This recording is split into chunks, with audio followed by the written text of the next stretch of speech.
I think everyone getting out of the system will help a lot. Yeah. You know, it's as a Democrat, so that's very worrying. So a lot of people like you, for instance, who were voting for Obama, you know, they're kind of hemorrhaging it. They need to get back to their mission, I think, which is focusing on the working class. So that's something they got away from here. It's too much focus on getting corporate donations. And I think it's got balls, man. What, they want to get arrested?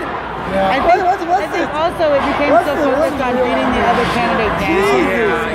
We didn't get to talk about policy, and I think that's what I wanted. I really wanted to have discussions about what we're doing with our country and what comes next, and why we would choose this economic plan or this economic plan. That's what we didn't get to do any of that. I feel like everybody, I feel like both sides were robbed of a real election because we didn't get to do the work of the election. Exactly. I mean, I come from a foreign policy background. I studied Russian foreign policy, and we didn't hear any of that. Now I don't even know where it'll be interesting to see what they do with Putin, but it's just we didn't talk about it, and that frustrated me. Yeah, it frustrated me too. Yeah, I think actually it would get Hillary more mad at that stuff. I think actually I agree because I think she has a lot to say on policy, and I think actually in the last few weeks of her campaign, it kind of.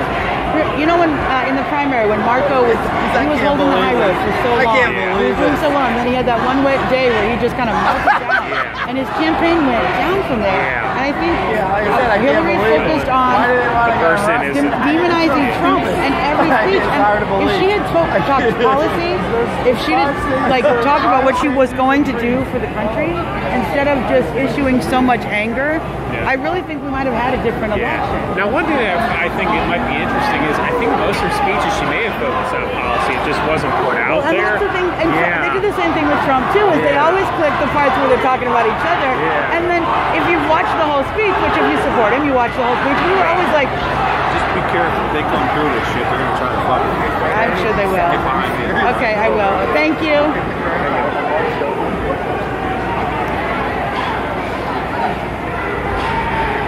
Go and get arrested, little snowflakes. Go and get arrested. You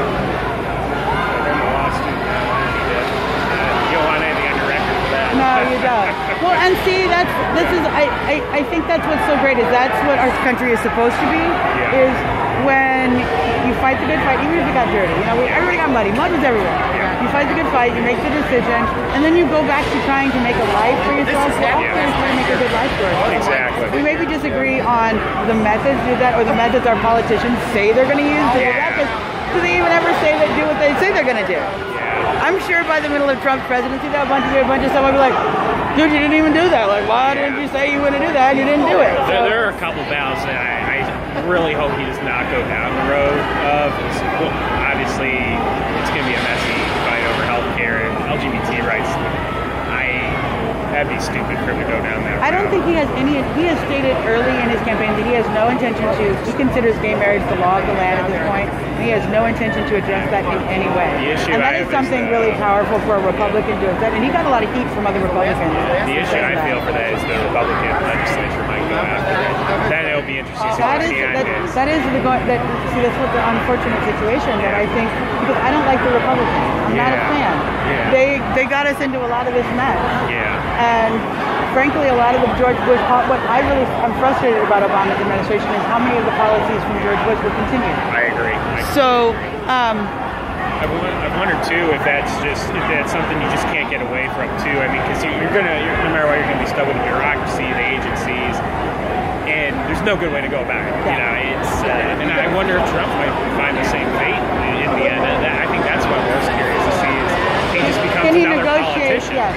I am actually curious about that too, because the experiment of sending what we call a citizen to be president instead of a career politician is something we haven't done. And so what happens? We don't know. Right. And we'll find out, and I'm sure it'll have ups and downs. Yeah, well, hopefully we are right about it. Hopefully more ups and downs, and America will end up fine. I see we managed to contain the crowd again. Yeah. Well, that was fun. I mean, for everyone, people are looking to make trouble for the most part. for the most part. There's always a few bad. Oh yeah.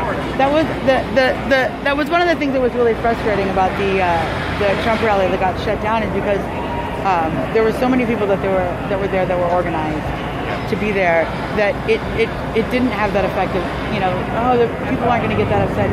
It went on and on and on, like, and it was just so. I'm so worried about the organization we have behind closed doors in political campaigns and what they're really doing to get elected. I'm worried about that. Yeah. Well, the funny thing is like in past election or last couple elections, there was like campaign finance was viewed as a big issue, money bought elections.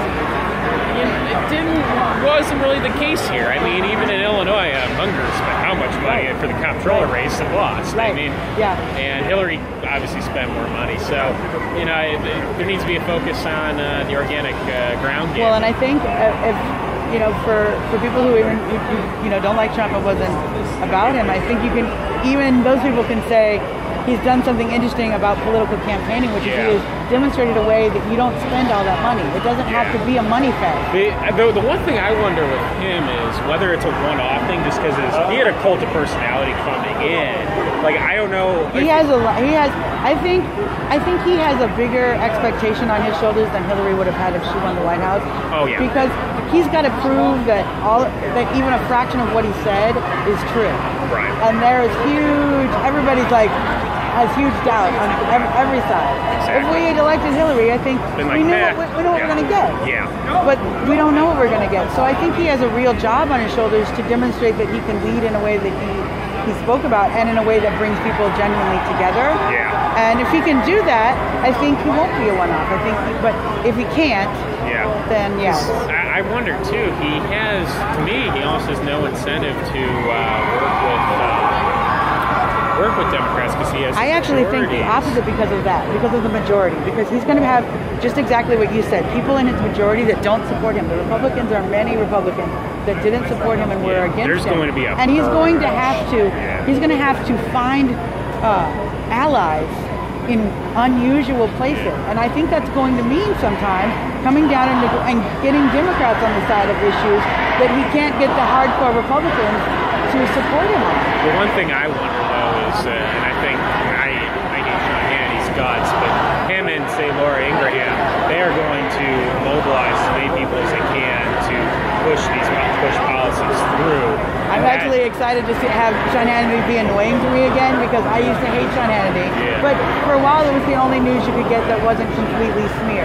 So there you are watching Hannity. I'm like, I don't like his voice. I don't like how he interrupts his guests and constantly like tells them like, but this is what I'm mad about. I know, you're asking questions. Let these poor people talk. Yeah. But I used to watch. I'm just glad to make him.